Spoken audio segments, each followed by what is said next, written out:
Good evening friends, welcome to my YouTube channel. Friends, आज हम discuss करेंगे एक latest case law of income tax. आइए जानते हैं ये केस लॉ में क्या नया है। ये केस लॉ में पिटिशनर है तानी हाइट्स एचएस लिमिटेड। ये एक कोऑपरेटिव सोसाइटी है। रेस्पोंडेंट है द इनकम टैक्स ऑफिसर। हम जानते हैं ये केस लॉ में कौन से सेक्शंस इन्वॉल्व है। Deduction in respect of income of cooperative society, ये सेक्शन है section 80P। Second, issue of notice where income has escaped assessment, ये सेक्शन है सेक्शन 148। जनरल पब्लिक को भी सेक्शन 148 में बहुत सारे नोटिस आते हैं, इसीलिए सेक्शन 48 के तरफ से ये केस लॉ जानना हम सब के लिए, हर एक एसएससी के लिए इंपॉर्टेंट हो जाता है। हम में से बहुत जन ये सोचेंगे कि ये तो कोऑपरेटिव सोसाइटी के लिए है, हम क्यों जाने।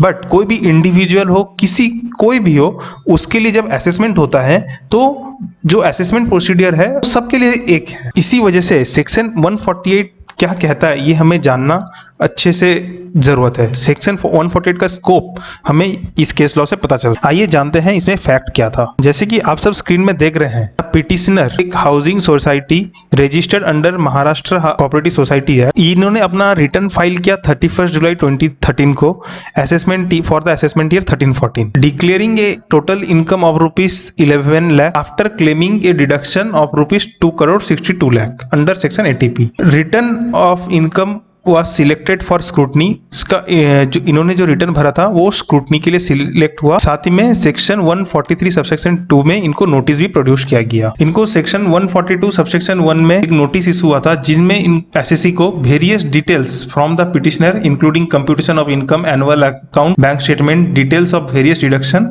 सब मांगा गया था। एसएससी ने अपने रिप्लाई में ये सारे चीज प्रोड्यूस किया, साथ ही में नोटिस का रिप्लाई भी दिया। आइए देखते हैं इसमें इशू किया था। इसमें इशू ये था, the AO in the order of assessment made certain disallowances. It is allowed the deduction under section 80P amounting to ₹2.60 lakh in the order of assessment. Subsequently a notice under section 148 of this act dated 31st March 2021 को एक नया notice issue किया। आइए जानते हैं कि इसमें क्या इशू था ब्रीफली। पहले तो एक नोटिस इशू हुआ सेक्शन 143 सबसेक्शन 2 में। देन वेरियस जो डॉक्यूमेंट्स थे वो सब पिटिशनर से मांगा गया, पिटिशनर ने वो सब प्रोड्यूस किया। तो एओ ने कुछ डिडक्शन को डिसअलाउ करके मेजर जो सेक्शन 80P में जो डिडक्शन था 2.62 लाख उसको अलाउ कर दिया था। उसे अलाउ किया था 3 मार्च 2016 को। बट कुछ साल बाद, 4 साल बाद एसएससी को फिर से असेसमेंट के लिए नोटिस आता है for reopening the file.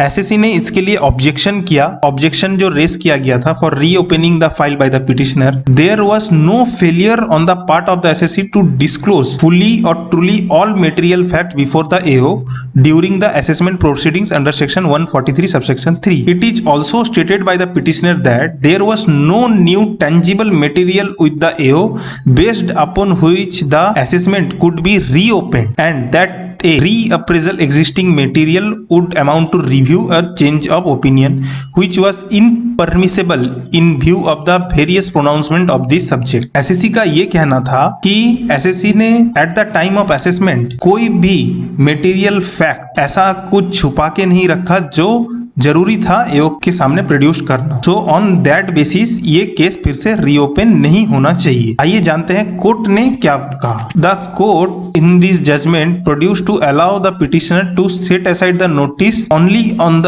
Ground that the judicial requirement of proviso section 147 has not been complied with by the AO. The court also noticed that the AO has failure on the part of the assessee to disclose fully और truly all the material fact necessary for the assessment of the assessment year without touching upon any other ground. AO ने जो ये file फिर से open किया, इसके लिए एओ ने कोई भी न्यू मटेरियल फैक्ट प्रोड्यूस नहीं कर पाया, आज जो कि उसका ओनली ये चेंज ऑफ ओपिनियन था। कोई भी फैक्ट ना होने के वजह से एओ के पास ओनली चेंज ऑफ ओपिनियन के बेसिस पे एओ 80P का डिडक्शन डिसअलाउ नहीं कर सका है। In the present case there appears to be no intangible material with the AO as can be seen for the reason recorded and the reference was made only record of the assessment, there was no new information received by the AO, nor was any reference made to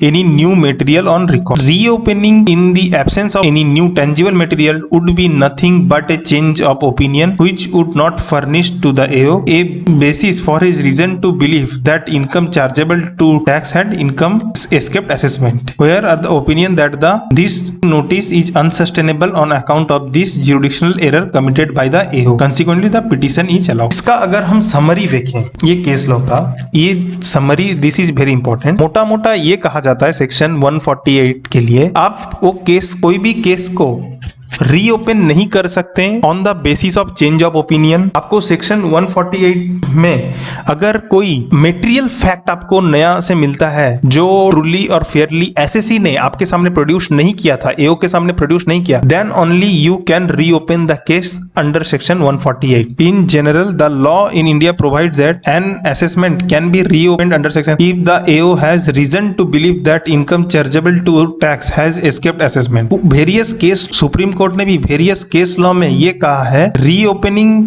of an assessment can not be done merely on the basis of change of opinion of the AO, there must be some tangible material on which AO can form a believe that income has escaped assessment. अगर हम section 148 का summary देखें, section 148 का notice तभी issue हो सकता है there is a information with AO which suggest that income chargeable to tax has escaped assessment, AO has obtained prior approval of specified authority to such notice, AO has complied with procedural laid down in section 148A and passed the order under section 148A subsection D. Okay, so what is the important thing? What we learned from today's case law? From today's case law, we know that आपके सामने materialistic होना पड़ेगा AO के सामने, and only on that basis AO can reopen the case under section 148। अगर AO का opinion change होता है उस बेसिस पे सेक्शन 148 का नोटिस इशू नहीं कर सकता है। This is very relevant for every assessee. तो friend, thank you for watching this video. ऐसा अपडेट्स मैं आप लोगों के लिए और भी लाता रहूंगा। इसके लिए चैनल को सब्सक्राइब कीजिए, बेल आइकन को हिट कीजिए। Thank you.